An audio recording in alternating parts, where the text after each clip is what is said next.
الرحيم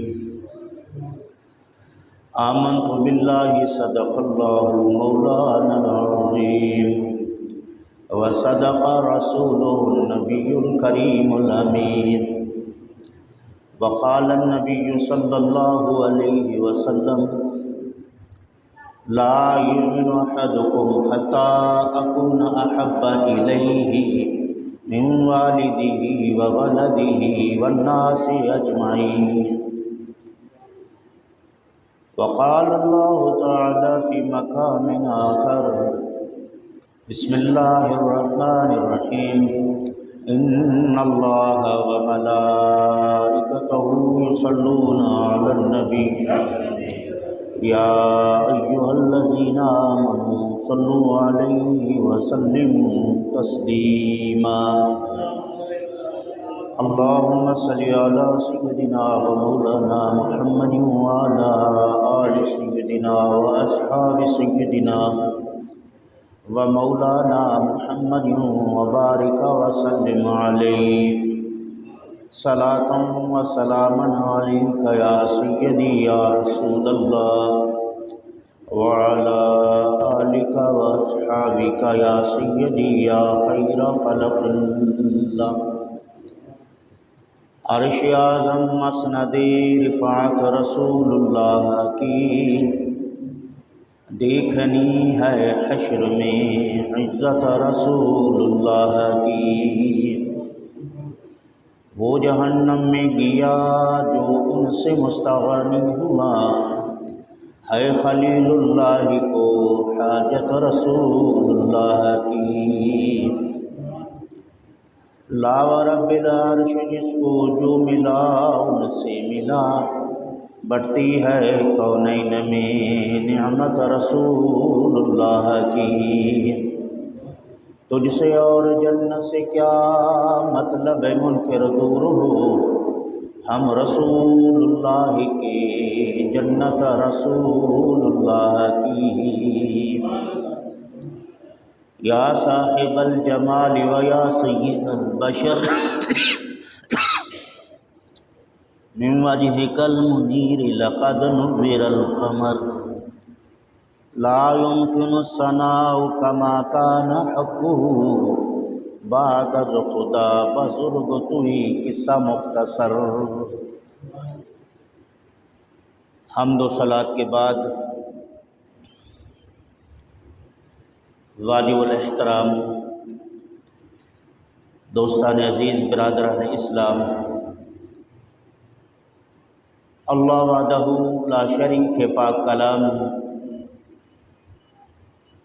قرآن مجید فرقان حمید میں سے ایک آیت کریمہ تلاوت کیا ہے۔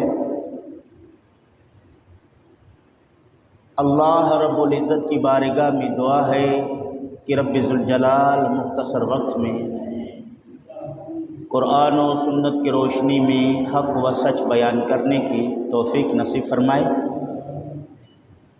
بیان کے بعد طرفین کو عمل کرنے کی توفیق نصیب فرمائے۔ اللہ وحدہ لا شریک نے قرآن مجید میں ارشاد فرمایا، قل اے میرے حبیب صلی اللہ علیہ وسلم کہہ دیجئے، ان کنتم تحبون اللہ، اگر تم اللہ رب العالمین سے محبت کرنا چاہتے ہو، فاتبعونی، پس میری اتباع کرو، یحببکم اللہ، اللہ تعالیٰ تم سے محبت فرمائے گا، ویغفر لکم ذنوبکم، اور اللہ وحدہ لا شریک تمہارے گناہ معاف فرمائے گا۔ بے شک اللہ رب العالمین بخشنے والا مہربان ہے۔ قرآن مجید کی آیت کریمہ سے رسول اکرم صلی اللہ علیہ وآلہ وسلم کی اتباع اور پیروی کرنے کا امر ہوا ہے۔ اللہ تعالیٰ جل شانہ کی محبت رسول کریم صلی اللہ علیہ وسلم کی پیروی کے ذریعے حاصل ہوتا ہے۔ اگر کوئی اللہ رب العالمین سے محبت کرنا چاہے تو اسے مصطفیٰ کریم صلی اللہ علیہ وسلم کی غلامی کرنی چاہیے۔ حضرت انس بن مالک رضی اللہ تعالیٰ عنہ ارشاد فرماتے ہیں کہ نبی کریم صلی اللہ علیہ وآلہ وسلم نے فرمایا، لا یؤمن احدکم حتی اکون احب الیہ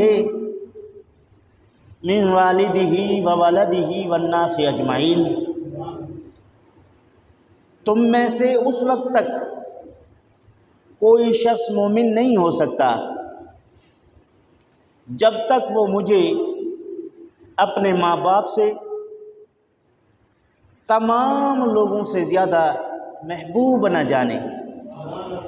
پتہ چلا کہ ایمان موقوف ہے رسول کریم صلی اللہ علیہ وسلم کی محبت پر۔ بغیر محبت رسول صلی اللہ علیہ وسلم کے ایمان حاصل نہیں ہو سکتا، بغیر اتباع رسول صلی اللہ علیہ وسلم کے محبت خداوند ذوالجلال حاصل نہیں کیا جا سکتا۔ پتہ چلا کہ ایمان حاصل کرنے کے لیے نبی کریم کی محبت شرط ہے، اور اللہ رب العالمین کی محبت حاصل کرنے کے لیے مصطفیٰ کریم صلی اللہ علیہ وسلم کی اتباع شرط ہے۔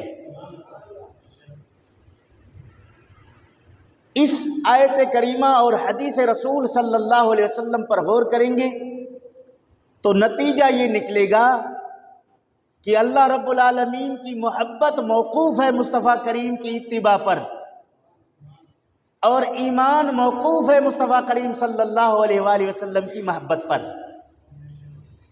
اگر زمین نہ ہو تو آپ عمارت کھڑی نہیں کر سکتے۔ عمارت موقوف ہوتا ہے زمین پر، بغیر زمین کے عمارت نہیں بنائی جا سکتی ہے۔ اسی طرح بغیر محبت رسول صلی اللہ علیہ وسلم کے ایمان حاصل نہیں ہو سکتا ہے، تو ایمان محبت رسول صلی اللہ علیہ وسلم کا نام ہے۔ دوسرا، نبی کریم صلی اللہ تعالیٰ علیہ وآلہ وسلم سے محبت کرنے والا رسول اکرم صلی اللہ علیہ وآلہ وسلم کے سنتوں کی خلاف ورزی نہیں کر سکتا۔ حضور کی شریعت کے اتباع کے بغیر وہ زندہ نہیں رہ سکتا، چونکہ جو جس سے محبت کرتا ہے وہ اس کا مطیع ہوتا ہے، وہ اس کا فرمانبردار ہوتا ہے۔ ایسا نہیں ہے کہ کوئی کسی سے محبت کرے اور اس کی بات نہ مانے، کوئی کسی سے محبت کرے اس کی اداؤں کو پسند نہ کرے، کوئی کسی سے محبت کرے اور اس کی اولاد سے نفرت رکھے، کوئی کسی سے محبت کرے ان کے دوستوں سے نفرت کرے۔ ایسا نہیں ہو سکتا۔ اس لیے کہ رسول کریم صلی اللہ علیہ وآلہ وسلم کی محبت کو آپ جانچنا چاہیں گے، پرکھنا چاہیں گے، تو آپ کو پتہ چلے گا کہ وہ رسول کریم کا کتنا اتباع کرنے والا ہے۔ رسول اکرم صلی اللہ علیہ وآلہ وسلم کے اہل بیت اطہار سے اس کو کتنی محبت ہے۔ حضور اکرم صلی اللہ علیہ وسلم کے صحابہ کرام رضوان اللہ تعالی علیہ مجمعین سے اس کو کتنی محبت ہے، اور نبی کریم صلی اللہ علیہ وآلہ وسلم کی نسبتوں کے ساتھ اسے کتنی محبت ہے۔ اگر ان تمام چیزوں سے وہ شدید والہانہ محبت کرتا ہے تو وہ شخص محب رسول ہے، وہ شخص رسول کریم صلی اللہ علیہ وآلہ وسلم کی محبت میں وارفتہ ہے۔ مولانا رومی رحمۃ اللہ تعالی علیہ مثنوی شریف میں ارشاد فرماتے ہیں کہ کسی نے کسی شخص سے سوال پوچھا کہ تو نے دنیا کے بہت سارے شہر ملاحظہ فرما چکے ہیں، دیکھ چکے ہیں، ان تمام شہروں میں بہترین شہر کون سا ہے؟ کس شہر کی خوبصورتی آپ پسند کرتے ہیں؟ کس شہر کے ساتھ آپ کو محبت ہے؟ تو وہ جواب دیتا ہے، گفت آن شہرے کی دروے دل برست، گفت آن شہرے کی دروے دل برست۔ وہ کہتا ہے کہ مجھے وہی شہر سب سے پسند ہے جس میں میرا دل بر رہتا ہے، یعنی وہ شہر کے در و دیوار سے، ان کے گلی کوچوں سے، ان کے درختوں سے، ان کی چیزوں سے نسبت دل پر کی وجہ سے محبت کرتا ہے۔ تو اس لیے ہر مسلمان کی محبت مدینہ المنورہ سے ہے۔ اس لیے محبت ہے کہ وہاں رسول کریم صلی اللہ علیہ وآلہ وسلم آرام فرما ہے۔ نبی کریم صلی اللہ علیہ وآلہ وسلم اگر مدینہ المنورہ میں نہ ہوتے تو کوئی بھی مدینہ منورہ سے محبت نہ کرتا۔ اب اگر مدینہ کے مٹی سے محبت ہے تو یہ نسبت مصطفیٰ صلی اللہ علیہ وسلم کی برکت ہے۔ مصطفیٰ کریم کے نسبتوں کی وجہ سے ہم مدینہ المنورہ کے شہروں سے، گلی کوچوں سے محبت کرتے ہیں۔ گزشتہ چند جمعات سے مسیرت النبی صلی اللہ علیہ وآلہ وسلم کے باوقار عنوان سے خطاب کر رہا ہوں تاکہ نبی کریم صلی اللہ تعالی علیہ وآلہ وسلم کی زندگی مبارکہ کا عکس تمہارے سامنے آ جائے، مصطفیٰ کریم صلی اللہ علیہ وسلم کے نشست و برخاست کو ہم معلوم کر سکیں، مصطفیٰ کریم صلی اللہ علیہ وسلم کے ازدواجی معاملات کو ہم معلوم کر سکیں، حضور اکرم صلی اللہ علیہ وسلم کا لوگوں کے ساتھ معاملات کو ہم جان سکیں، نبی کریم صلی اللہ تعالیٰ علیہ وسلم کی عبادات کو ہم جان سکیں، نبی کریم صلی اللہ علیہ وسلم کے اخلاقیات کو ہم جان سکیں، نبی کریم صلی اللہ علیہ وسلم کی سخاوت کو ہم جان سکیں، حضور اکرم صلی اللہ علیہ وسلم کی شرافت کو ہم جان سکیں، حضور اکرم صلی اللہ علیہ وسلم کی شفقت کو ہم جان سکیں، حضور اکرم صلی اللہ تعالیٰ علیہ وسلم کی رحمت کو ہم جان سکیں، نبی کریم صلی اللہ تعالیٰ علیہ وآلہ وسلم جو رب ذوالجلال کے محبوب ہیں، صحیح معنی میں حضور اکرم صلی اللہ علیہ وسلم کی پہچان ہو سکے۔ جب تک رسول کریم صلی اللہ علیہ وسلم کے سیرت ثوانیہ کا مطالعہ نہیں کرو گے، جب تک مصطفیٰ کریم صلی اللہ علیہ وسلم کی زندگی مبارکہ پر نظر نہیں رکھو گے، تمہیں پتہ نہیں چلے گا کہ اللہ رب العالمین کے پیارے محبوب محمد کریم صلی اللہ تعالی علیہ وسلم زندگی کے لمحات کو کس طرح گزارا کرتے تھے، صبح شام کس طرح گزارا کرتے تھے۔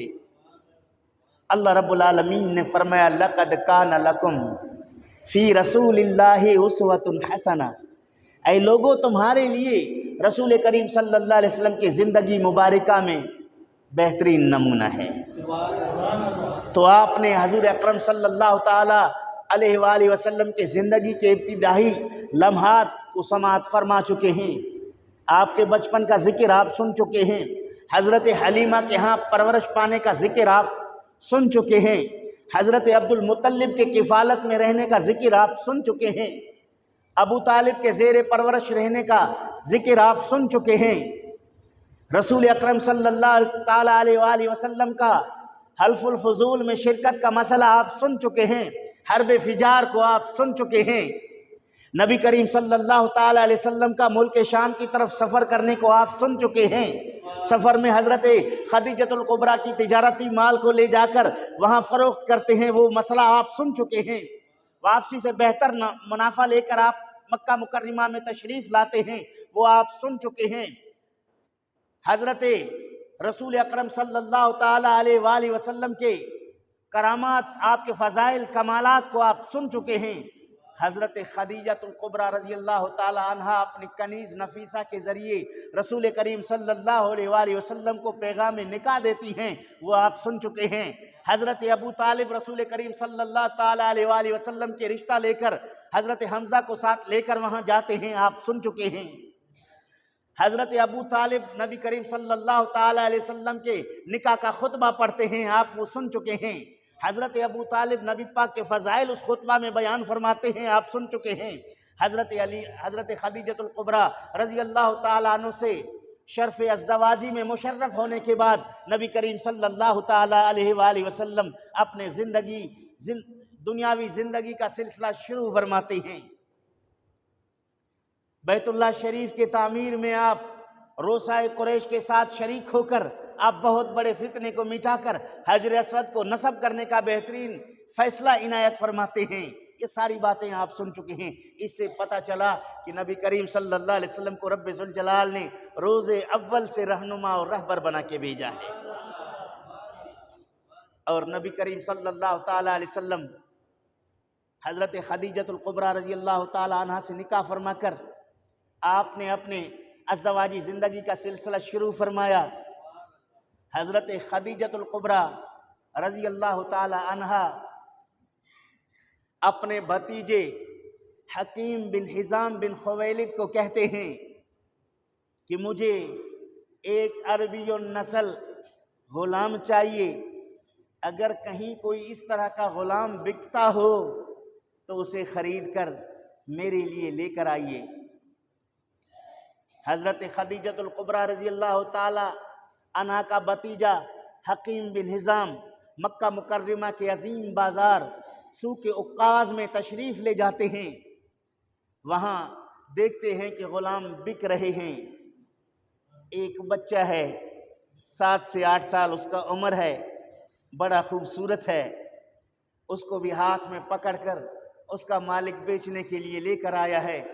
حضرت حکیم بن حزام نے اسے 400 درہم میں خرید لیا۔ 400 درہم میں خرید کر مکہ مکرمہ لے آئے اور اپنی پھوپھی خدیجۃ الکبریٰ رضی اللہ تعالی عنہا کو دکھا کے عرض گزار ہوئے کہ پھوپھی جان، یہ بچہ میں خرید کے لایا ہوں، اگر اس کو آپ اپنے لیے غلام بنا کر رکھنا چاہیں تو آپ رکھ لیں، نہیں تو پھر رہنے دیں۔ حضرت ام المومنین خدیجہ رضی اللہ تعالی عنہا نے اسے پسند فرما کر اپنے ساتھ رکھ لیا تاکہ وہ گھر کے کام کاج کرے۔ وہ 8 سالہ بچہ جب حضرت ام المومنین خدیجۃ الکبریٰ رضی اللہ تعالی عنہا کا غلام بن کر رسول کریم صلی اللہ علیہ وسلم کے زیر پرورش رہے۔ کیا شان ہے اس بچے کی، کیا قسمت ہے اس بچے کی، کئی آزاد لوگ اس کے غلامی پر فخر کرتے ہیں۔ وہ حضرت زید بن حارثہ ہیں، وہ حضرت زید بن حارثہ ہیں۔ سیرت نگاروں نے قصہ یوں لکھا کہ حضرت زید بن حارثہ بنی کلب سے تعلق رکھتے ہیں، عربی النسل ہیں، شام کے رہائش پذیر ہیں، اور آپ کی والدہ اپنے رشتہ داروں میں حضرت زید کے ننیال میں جانے کے لیے حضرت زید کو ساتھ لے کر سفر پر جا رہی تھیں۔ چند کچھ اور لوگ تھے، راستے میں قذاقوں نے، راستے میں لٹیروں نے، راستے میں ڈاکوؤں نے حملہ کر دیا، ان کا مال و اسباب بھی لوٹ لیا۔ حضرت زید چونکہ 8 سال کا بچہ تھا، اسے بھی انہوں نے ان سے چھین لیا، چونکہ اس وقت عرب کے دستور میں انسان بھی جانور کی طرف بکا کرتا تھا، غلامی میں اس کو خریدتے تھے۔ ان ڈاکوؤں نے سمجھا کہ یہ بچہ نوجوان ہے، جس کو اگر کسی مارکیٹ میں لے جائیں گے یہ بک جائے گا، ہمیں پیسہ ملے گا، چونکہ پیسہ کے لیے وہ ہر چیز کو لوٹ لیتے تھے۔ حضرت زید کو انہوں نے سوق عکاظ میں لا کر غلام بنا کر فروخت کیا۔ اس کو حضرت حکیم بن حزام نے خرید لیا، اس کو حضرت خدیجۃ الکبریٰ رضی اللہ تعالی عنہا کو عنایت کیا۔ حضرت خدیجہ رضی اللہ تعالی عنہا کے ساتھ وہ خدمت کے فرائض سر انجام دیتے رہے۔ نبی کریم صلی اللہ علیہ وسلم، کہہ دو نا سبحان اللہ، ابھی بعثت نہیں ہوا، ابھی آپ نے اعلان نبوت نہیں کیا۔ نبی کریم صلی اللہ علیہ وسلم نے حضرت زید کی ذہانت کو، حضرت زید کے اخلاق کو، حضرت زید کی سمجھداری اور فہم کو دیکھ کر حضرت خدیجہ رضی اللہ تعالی عنہا سے کہا کہ یہ بچہ مجھے ہبہ کر دیں، یہ بچہ مجھے بخش دیں تاکہ یہ میرے پاس رہے اور میری خدمت کرے۔ حضرت ام المومنین خدیجۃ الکبریٰ رضی اللہ تعالی عنہا بخوشی خوشی انہیں رسول کریم صلی اللہ علیہ وآلہ وسلم کے حوالے کیا۔ نبی کریم صلی اللہ علیہ وسلم حضرت زید کو اپنے ساتھ رکھا، وہ تربیت مصطفیٰ کریم کی بارگاہ سے لیتا رہا۔ کیا شان ہے حضرت زید کا۔ ادھر اس کے والد حارثہ بن شراحیل اپنے بیٹے کی فراق میں بے چین و بے قرار ہے، زار و قطار رو رہا ہے۔ عرب کے دور و دراز علاقہ میں گھوڑا دوڑا کر اپنے بیٹے کی تلاش کر رہا ہے، پہاڑوں میں، غاروں میں، صحراؤں میں، بازاروں میں، آبادیوں میں، غیر آبادیوں میں اپنے بیٹے کی تلاش میں چپا چپا چھان مارا اور شعر پڑھ رہا ہے۔ کہہ رہا ہے زید، مجھے یہ نہیں پتا کہ آپ زندہ ہیں تاکہ آپ کے واپسی کی امید کی جائے، لیکن میں جس گھوڑے پر، جس اونٹنی پر سوار ہو کر آپ کو تلاش کر رہا ہوں، نہ میرا گھوڑا آپ کی تلاش کرنے میں تھکا ہے، نہ میں تھکا ہوں، نہ میری اونٹنی تھکی ہے، نہ میں تھکا ہوں۔ یہ کہتے ہوئے اشعار کے وہ مفہوم کے کلمات ہیں۔ نبی کریم صلی اللہ علیہ وسلم کے پاس حضرت زید رہائش پذیر ہے۔ علامہ سید محمود آلوسی بغدادی رحمۃ اللہ تعالیٰ علیہ ادعوہم لآبائہم، قرآن کی آیت، اس کے تفسیر میں حضرت زید کے ذکر کو بیان کیا، بڑے خوبصورت کلمات کے ساتھ بیان کیا۔ حضرت زید رضی اللہ تعالیٰ عنہ جوان ہیں، عالم شباب پر ہیں، ابھی ابھی آپ کے چہرہ مبارک پر داڑھی اتر آ رہا ہے اور بال جو ہیں آپ کے مونچھ مبارک کے نظر آ رہے ہیں، باریک سے، ابھی جوانی اور شباب کے عالم میں ہیں۔ حضرت ابو طالب کے اونٹوں کے ساتھ ملک شام کی طرف جاتا ہے، کہہ دو نا سبحان اللہ۔ علامہ آلوسی کہتے ہیں ملک شام کی طرف جاتا ہے اور شام کی طرف جا کر اپنے زمین پر ان کا گزر ہوتا ہے، اور اس کے زمین جب اپنے رشتہ داروں کے زمین پر وہاں اونٹ لے کر گزرتا ہے تو ان کے چچا حضرت زید کے چچا انہیں دیکھتا ہے، فَعَرَفَهُ، اسے پہچانتا ہے، فَقَامَ إِلَيْهِ، اور حضرت زید کی طرف اٹھ کے آتا ہے۔ دور سے دیکھا، چاچا نے پہچان لیا، یہ تو میرا بھتیجا لگتا ہے، یہ حارثہ کا بیٹا لگتا ہے۔ آگے بڑھ کر پوچھتا ہے، من انت یا غلام، اے نوجوان آپ کون ہیں؟ پہلا سوال۔ کہا انا غلام من اہل مکہ، جواب دیا کہ میں اہل مکہ میں سے ایک نوجوان ہوں۔ کہاں کے ہو؟ مکہ کے۔ اب دو سوال کرنے کے بعد تیسرا سوال کرتا ہے، یا غلام فحر ام انت مملوک، اے نوجوان تو آزاد ہے یا کسی کا غلام ہے؟ قال بل مملوک، زید نے کہا میں غلام ہوں۔ قال لمن، کس کے غلام ہو؟ قال لمحمد ابن عبداللہ ابن عبد المطلب، کہا میں محمد کا غلام ہوں، وہ عبداللہ کے بیٹے ہیں، عبداللہ حضرت عبد المطلب کے بیٹے ہیں۔ عرب کے ہاں یہ رواج تھا کہ وہ خاندان بھی بیان کرتے تھے، والد دادا پردادا سلسلہ یہ بیان کرتے تھے۔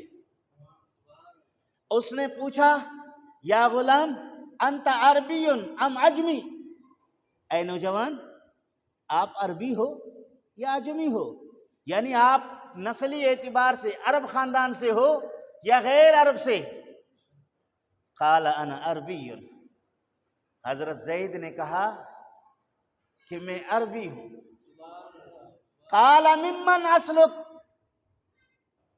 پوچھا عرب کے کس قبیلہ خاندان سے تمہارا اصل ہے؟ ہمارے ہاں بھی بلوچستان میں اکثر جب دو انجان آدمی ملاقات کرتے ہیں تو بہت دور تک ایک دوسرے سے سوال کرتے ہیں، یہ عرب کا رواج چلا ہے، بہت دور تک کس کے بیٹے ہو، کس کے بیٹے ہو، کس خاندان سے ہو، کہاں کے ہو، پورے شجرہ نسب کو چھان بین کر وہ جاننا چاہتے ہیں۔ عرب ہمارے شاہ بلوچستان میں بھی جائیں گے، اندرونی سندھ میں بھی بعض علاقے پر پورے خاندان کو لوگ جاننے کے لیے سوالات کرتے ہیں۔ اور آج کل تو بڑا جدید دور ہے، بس نام کیا ہے، کس کے بیٹے ہو، کس شہر کے ہو، 3 سوال کے علاوہ چوتھا سوال نہیں کیا جاتا۔ اور یہاں عرب کا دستور ہے کہ سوالات کے انبار ہیں۔ پوچھا کہ ممن اسلک، کس عرب خاندان سے ہو؟ قال من کلب، کہا بنی کلب سے ہوں۔ قال من ای کلب، بنی کلب کی بھی بہت سارے شاخ ہیں، کس شاخ سے ہو؟ قومی اعتبار سے عربی ہوں، خاندانی اعتبار سے جو ہے بنی کلب کا ہوں، پھر بنی کلب کے اندر بھی تو شاخیں اور گھرانے ہیں، کس کے اس میں ہو؟ کہا من بنی عبد ود، میں بنی عبد ود سے ہوں۔ اب وہ چچا اپنے بھتیجے سے پوچھ رہا ہے اور یہاں موازنہ کر رہا ہے کہ رشتہ اس کا کس طرف ہے، چونکہ دیکھ کے پہچانا ہے کہ میرا بھتیجا ہے۔ اب سوالات کے ذریعے مکمل جاننا چاہتا ہے اسے کہ یہ اپنا پورا شجرہ نسب بیان کر دے، تاکہ میں واضح طور پر اسے کہہ دوں کہ آپ ہمارے بچے ہیں، آپ ہم ہی میں سے ہیں۔ اس نے کہا بنی عبد ود سے ہوں۔ پھر چچا نے سوال کیا کہ تم کہاں گرفتار ہوئے؟ اس نے کہا کہ میں اپنے ننیال کی طرف جا رہا تھا، راستے میں لٹیروں نے ہم پہ حملہ کیا اور ہمارے قافلے کو لوٹ لیا اور مجھے بھی میری والدہ سے چھین کر وہ لے گئے اور سوق اوقاز میں مجھے بیچ دیا۔ مکہ کے ایک شخص نے مجھے خرید کر مکہ لے کر گئے، وہاں ام المومنین خدیجہ الکبریٰ کے ہاں میں غلام رہا، انہوں نے محمد بن عبداللہ کو ہبہ کر دیا، میں اب محمد بن عبداللہ کا غلام ہوں۔ اچھا، یہ پوچھنے کے بعد اس نے آخری سوال کیا ما اسم امک، اب یہ بتا تیری ماں کا نام کیا ہے؟ کہا قال سعدا، میری ماں کا نام سودا ہے۔ یا ابن من انتا، تو کس کے بیٹے ہو؟ اے جوان بتاؤ کس کے بیٹے ہو؟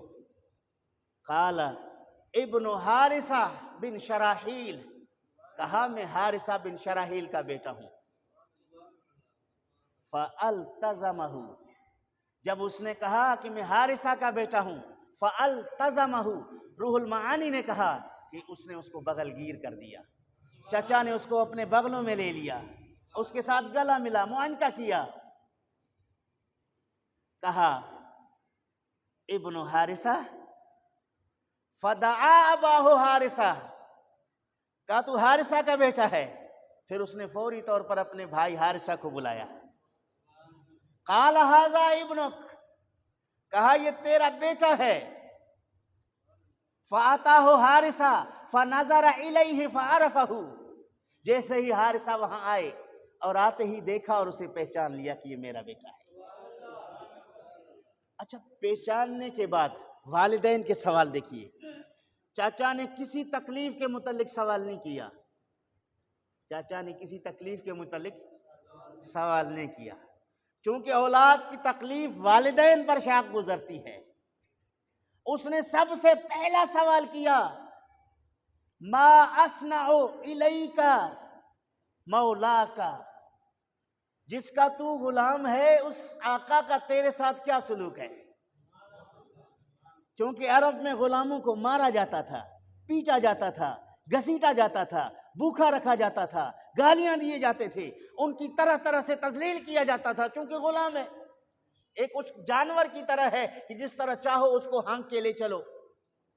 باپ نے سمجھا کہ میرا یہ بچہ اتنے عرصے میں یہ غلامی کی زندگی گزار رہا ہے، ممکن ہے کہ بڑی تکالیف میں یہ زندگی بسر کر رہا ہوگا، فوراً اس کے سوالات، یہ پہلا ہی سوال یہی تھا کہ تیرے آقا کا تیرے ساتھ کیا سلوک ہے؟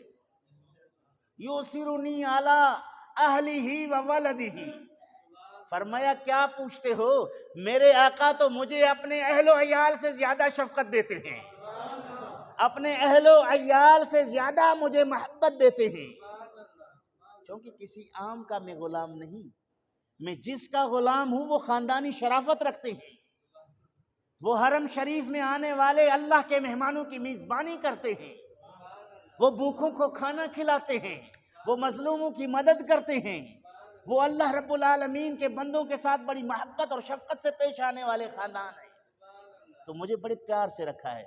فَرَكِبَ مَعَهُ أَبُوهُ أَمُّهُ وَأَخُوهُ، فوراً علامہ آلوسی کہتے ہیں کہ انہوں نے اس کو اپنے ساتھ بٹھا لیا، اس کے چچا کو بھی، بھائی کو بھی ساتھ لیا، حَتَّى قَدِمُوا مکہ، یہاں تک کہ وہ مکہ پہنچے، فَلَقُوا رَسُولَ اللَّهِ صلی اللہ علیہ وسلم، اور رسول کریم صلی اللہ علیہ وسلم سے ملاقات کی۔ کس سے ملاقات کی؟ نبی کریم صلی اللہ علیہ وسلم سے۔ اس وقت نبوت کا اعلان نہیں ہوا، لیکن آلوسی نے رسول اللہ کا لفظ استعمال کیا تعظیم میں، تو نبی کریم صلی اللہ تعالیٰ علیہ وآلہ وسلم کے ساتھ ان کی ملاقات ہوئی۔ جیسے ہی ملاقات ہوئی فقال حارثہ یا محمد انتم اہل حرم اللہ وجیرانہ عند بیتہ، اے محمد صلی اللہ علیہ وسلم، تم اللہ رب العالمین کے حرم کے رہائشی ہو، اللہ رب العالمین کے گھر کے پڑوسی ہو۔ یہاں سے اس وقت کے لوگوں کی گفتگو کا بھی اندازہ چلا کہ کسی کے پاس جائیں تو پہلے اس کے محاسن بیان کریں، پہلے اس کی خوبیوں کا ذکر کریں، پہلے ان کی شرافت کا ذکر کریں، اس کے بعد پھر اپنے حاجات کو پیش کریں۔ عرب کے ہاں یہی رواج تھا، وہ کسی سردار کے پاس جاتے تو پہلے اس کی تعریف کرتے، پہلے اس کی منقبت پیش کرتے، کسی سردار کے پاس جاتے پہلے اس کی تعظیم بجا لاتے، اس کے بعد پھر اپنے مسائل جو ہے اس کے سامنے رکھتے۔ چونکہ کسی آنے والے کے ساتھ اگر آپ اس کی تعظیم اور محاسن نہیں بیان کریں گے تو یہ فطرت بشری کے تحت وہ آپ کی طرف متوجہ نہیں ہوگا، اس لیے آپ کا مسئلہ حل نہیں کرے گا۔ تو اس لیے اخلاقاً اور عقل مندی بھی یہی ہے، دانش مندی بھی یہی ہے کہ دنیا میں بھی کسی کے پاس جا کے ملو، اپنا مسئلہ لے کے جاؤ، اگرچہ وہ آدمی آپ سے چھوٹا بھی ہے لیکن چونکہ حاجت آپ لے کر آئے ہیں اس کی شرافت کا گن گائیں تاکہ وہ آپ کی طرف توجہ کرے، آپ کی پوری بات سنے تاکہ مسئلے حل ہو جائیں۔ یہاں نبی کریم صلی اللہ علیہ وسلم کو انہوں نے ذکر کیا اور اس نے یہ کہا کہ آپ بھوکھوں کو کھانا بھی کھلاتے ہو۔ ابنی عندک، میرا بیٹا آپ کے پاس ہے، میرا بیٹا، بولو میرا بیٹا آپ کے پاس ہے، فَأَحْسِنْ عَلَيْنَا وَامْنُنْ عَلَيْنَا وَأَحْسِنْ عَلَيْنَا فِي فِدَائِكَ، کہا کہ آپ ہم پہ مہربانی کریں، ہم پہ احسان کریں، ہم اپنے بیٹے کا فدیہ ادا کرنے آئے ہیں، یعنی اس کا جو قیمت ہے وہ ہم دینے کے لیے تیار ہیں۔ کیونکہ غلام ہے، آپ نے خریدا ہے تو ہم ویسے آپ سے نہیں لینا چاہتے ہیں، آپ کی مہربانی ہوگی کہ آپ ہم سے رقم لیں، فدیہ لیں اور یہ ہمارا بچہ ہمارے حوالے کر دیں۔ نبی کریم صلی اللہ علیہ وآلہ وسلم نے فرمایا اوتیتک خیرا من ذالک، فرمایا جو تم کہہ رہے ہو میں تمہیں اس سے بہتر دینا چاہتا ہوں، جو تم امید لے کر آئے ہو میں اس سے بہتر تمہیں انعامات سے نوازنا چاہتا ہوں۔ قالوا ما ہوا، ان تینوں نے یک زبان ہو کر بولا کہ وہ کیا چیز ہے جو آپ ہمیں اس سے بہتر دیں گے؟ ہم تو یہی چاہتے ہیں کہ آپ ہم سے فدیہ لیں، جو اس کا رقم ہے وہ طے کر کے ہم سے لیں اور ہمارا بچہ ہمیں دیں، ہم اسے لے جائیں۔ نبی کریم صلی اللہ علیہ وسلم نے فرمایا اخیرہ فإن اختارنی، ہم اسے اختیار دیتے ہیں، ہم اسے اختیار دیتے ہیں، اگر انہوں نے مجھے پسند کیا، میرے ساتھ رہنا چاہا، پھر آپ اس کے لے جانے پر ضد نہ کرو، اگر وہ تمہارے ساتھ جانے پر رضامند ہوا بغیر فدیہ کے لے جاؤ، بغیر رقم پے کیے اسے لے جاؤ۔ فجزاک اللہ خیر الجزا فقد احسنت، جواب کیا دیا کہ اللہ آپ کو جزائے خیر دے، آپ نے واقعی ہم پر بہت بڑا احسان کیا ہے، اتنا احسان کہ ہمارا بچہ ہے، ظاہر ہے وہ ہمیں پسند کرے گا نا۔ بچہ باپ کی طرف جائے گا یا کسی اور کی طرف جا کے غلامی کی زندگی گزارے گا؟ عقل تو یہ کہتی ہے کہ غلامی سے بچنے کے لیے باپ کو ترجیح دے گا غلام بچہ کہ میں غلامی سے نجات پاؤں، آزادانہ زندگی اپنے باپ کے زیر پرورش رہ کے گزاروں۔ تو ظاہر ہے عقل مند آدمی غلامی کو ریجیکٹ کر کے اپنے والد کے ساتھ آزاد زندگی کو پسند کر لے گا۔ تو اس عقلی تقاضے کے تحت انہوں نے کہا کہ آپ نے ہم پہ بڑا احسان کیا ہے کہ آپ ہمیں انہیں اختیار دیتے ہیں کہ وہ اگر ہمارے ساتھ جانا چاہے تو آپ کی طرف سے کوئی رکاوٹ نہیں ہے، کوئی پیسہ وغیرہ کا مطالبہ نہیں ہے، یہ تو بڑا احسان ہے۔ رسول کریم صلی اللہ علیہ وآلہ وسلم نے حضرت زید کو بلایا، حضرت زید آئے، نبی کریم صلی اللہ علیہ وسلم نے فرمایا کیا یہ جو لوگ ہیں ان کو آپ جانتے ہیں؟ قال نعم ھذا ابی و امی و اخی، حضرت زید نے کہا ہمیں نہیں جانتا ہوں، یہ میرے باپ ہیں، یہ میرے چچا ہیں، یہ میرے بھائی ہیں۔ حضرت زید نے پہچان کہا کہ میں جانتا ہوں، یہ میرے باپ ہیں، چچا ہے اور بھائی ہے۔ کتنی بڑی پیاری بات ہے۔ فرمایا اچھا آپ ان کو جانتے ہیں؟ یہ آئے ہیں آپ کو لے جانے کے لیے کہ اپنے پاس اپنی طرف لے جائیں۔ میں آپ کو اختیار دیتا ہوں، آپ اگر اپنے ماں باپ کی طرف جانا چاہیں تو یہ آپ کے والد آپ کو لینے کے لیے آئے ہیں، آپ ان کے ساتھ جائیں۔ اگر آپ مجھے زیادہ چاہتے ہیں، میرے پاس رہنا چاہتے ہیں، تو مجھے آپ جانتے ہیں میں کون ہوں۔ اللہ اکبر کبیرہ۔ حضرت زید نے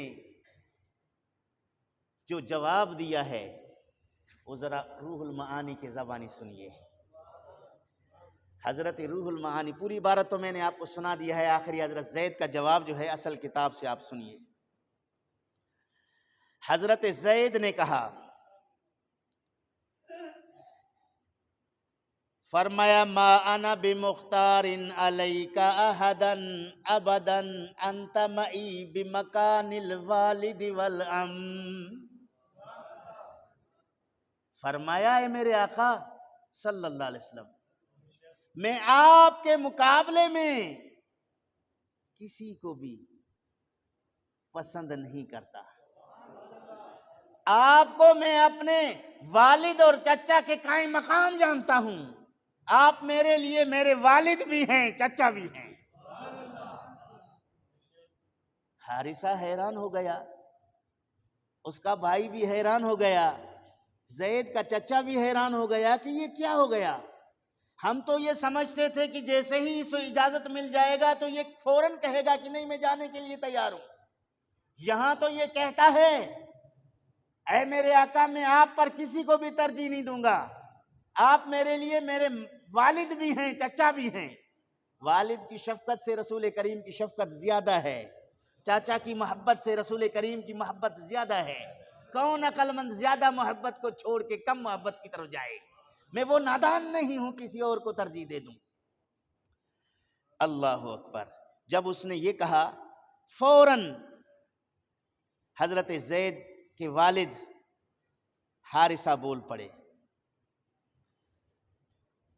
کہا ایا زید اختار العبودیہ، اے زید کیا بات ہے، تو غلامی کو ترجیح دے رہا ہے، غلامی کی زندگی پسند کر رہا ہے؟ وہاں آپ کے رشتہ دار ہیں، آپ کی والدہ ہے، میں ہوں، آپ کے چچا ہیں، آپ کی زمین، آپ کی جائیداد، آپ کا کاروبار، سب چیزیں، اس کو چھوڑ کے آپ غلامی کو ترجیح دے رہے ہیں۔ اپنے والد کے اس سوال پر حضرت زید نے کہا قال ما انا بمفارق هذا الرجل، کہا وہ ساری باتیں آپ کی ٹھیک ہیں میرے والد محترم ابا جان، لیکن میں اس شخص کی جدائی کو برداشت نہیں کر سکتا۔ ما انا بمفارق هذا الرجل، میں اس شخص کی جدائی کو برداشت نہیں کر سکتا۔ پتا چلا کہ رسول کے ساتھ رہنے میں زید کو کتنی محبت ملی ہوگی، اس کا اندازہ کرو، وہ برداشت نہیں کر سکتے۔ جب انہوں نے یہ بات کہی تو رسول کریم صلی اللہ علیہ وآلہ وسلم یہ سب کچھ دیکھ رہے تھے۔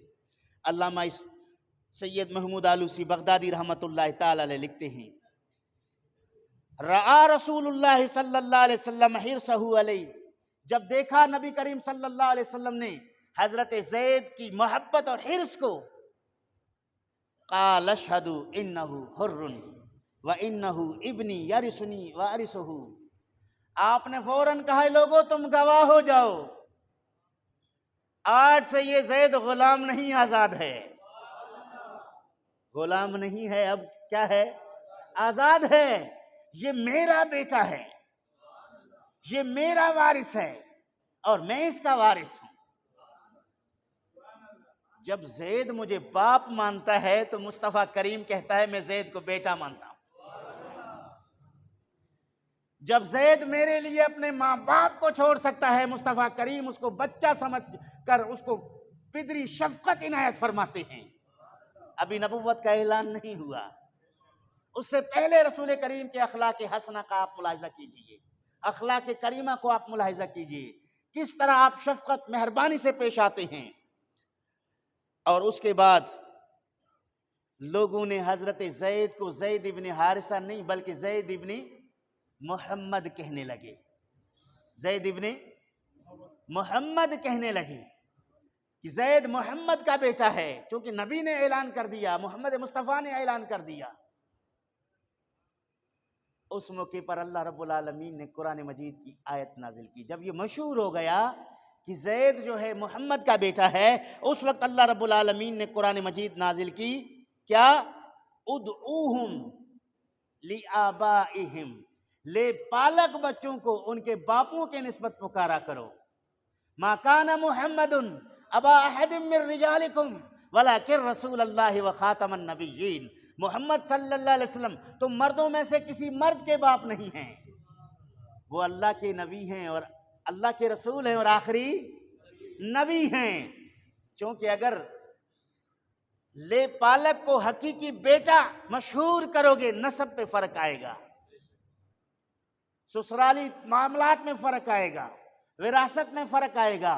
رب ذوالجلال نے یہاں قانون بنا دیا کہ لے پالک اولاد کو اس کے والدین کی طرف مشہور کر دو، تاکہ کسی طرح نسبی معاملات میں کوئی غلط فہمیاں پیدا نہ ہوں۔ تو یہاں سے اندازہ کیجئے کہ نبی کریم صلی اللہ تعالیٰ علیہ وآلہ وسلم نے حضرت زید رضی اللہ تعالیٰ عنہ کو اپنے پاس رکھا۔ پھر حضرت زید رضی اللہ تعالیٰ عنہ کا نبی کریم صلی اللہ علیہ وسلم نے نکاح کرایا اپنے کنیز سے، حضرت ام ایمن سے، جن سے حضرت زید رضی اللہ تعالیٰ عنہ کو اسامہ نامی بچہ پیدا ہوا۔ اسی اسامہ کو رسول کریم صلی اللہ علیہ وسلم اپنے گود میں رکھ کر ان کے چہرہ مبارک کو، ان کے گالوں کو چوما کرتے اور ان کو پیار کیا کرتے تھے۔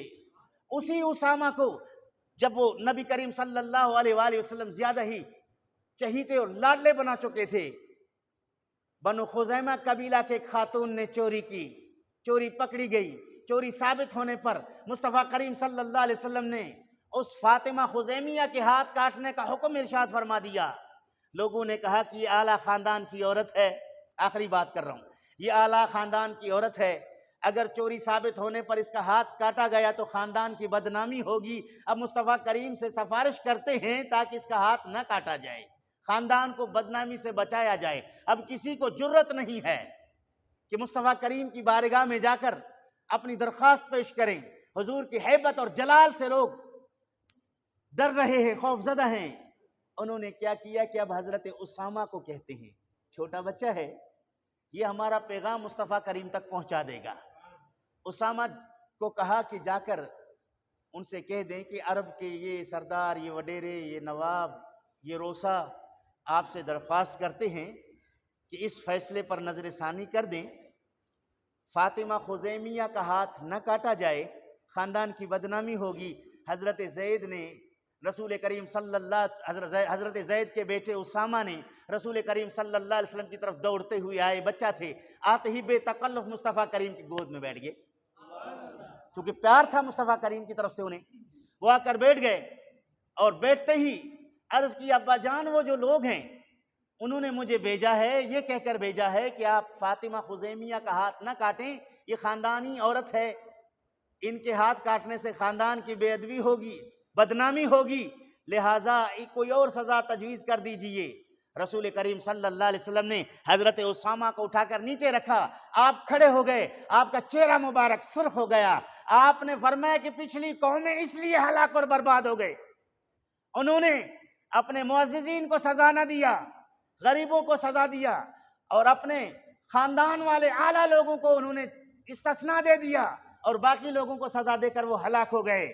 یہ تو فاطمہ بنت فلاں ہے، اگر فاطمہ بنت محمد بھی چوری کر لیتی تو شریعت کا حکم لاگو ہو جاتا، چونکہ قرآن نے فرمایا السارق والسارقۃ فاقطعوا ایدیہما، چور خواہ مرد ہو یا عورت چوری کرے، چوری ثابت ہو جائے تو ہاتھ کاٹو، چوری ثابت ہو جائے تو ہاتھ کاٹو۔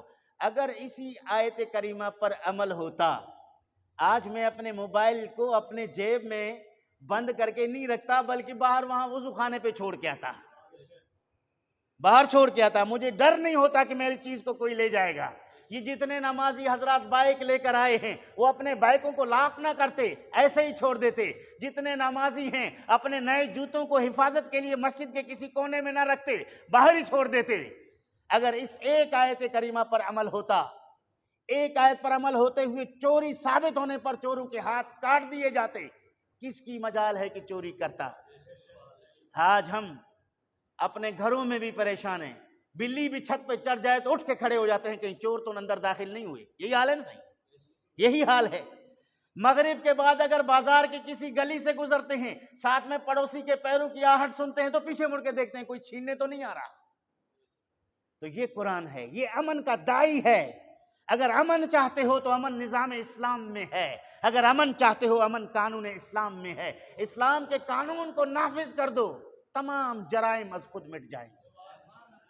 ہم نے اسلام کے قوانین پر عمل کرنا چھوڑ دیا، جرائم بڑھتے گئے، اور ہم اگر کسی مجرم پر اس کو سزا دینا لازمی قرار دیا جائے اور مجرم کا تعلق کسی سپر پاور شخصیت کے ساتھ، کسی بڑے شخصیت کے ساتھ ہو تو سزا تو دینی ہی دینی ہے، لیکن اس کا چہرہ ہٹا کے کسی دوسرے کا چہرہ پیش کر کے اس کو ہم بلی کا قربانی کا بکرا بنا کے چڑھا دیں گے کہ بھائی فلاں چوری کیا تھا، اس کی جگہ یہ ہے، اس کو ہم نے سزا دے دی، اس کو قصاص تھا، اس کو ہم نے یہ کر دیا، اس کو سولی چڑھا دیا۔ کتنے بے گناہ لوگوں کو، مجرموں کو بچانے کی خاطر سزائیں دی گئی ہیں۔ تو عزیزان گرامی، قرآن کہتا ہے سارق و سارقہ فاقطعوا ایدیہما، چور مرد ہو یا عورت، چوری کرے تو ہاتھ کاٹو۔ مصطفیٰ کریم سے سفارش کی گئی، آپ ناراض ہو گئے، جلال میں آ گئے، آپ نے فرمایا یہی تو ہلاکت اور بربادی کا مشورہ ہے، اور اللہ رب العالمین کا حکم ہے کسی بھی اعلیٰ خاندان کی عورت کیوں نہ ہو، ہاتھ کاٹ دی جائے گی۔ چوری ثابت ہو گیا ہے تو ہاتھ کاٹ دیا گیا۔ تو عزیزان گرامی، حضرت اسامہ کی میں نے یہاں اس لیے ذکر کیا کہ وہ حضرت زید کے بچے تھے، ضمناً یہ قانونی بات بھی آ گئی جس کو ہم نے واضح کر دیا۔ اللہ تعالیٰ جل شانہ عمل کی توفیق نصیب فرمائے۔ اور جو احباب آخر میں آتے ہیں ان کا مسجد شریف میں حصہ جمع نہیں ہوتا، اس لیے ہم نے دو نوجوانوں کو باہر کہا ہے، وہ آپ کے ساتھ درخواست کریں گے۔ مسجد انتہائی وسائل کے معاملات میں کافی پسماندہ ہو چکا ہے، آپ تمام احباب اللہ رب العالمین کے گھر میں تعاون کریں گے، اللہ تعالیٰ آپ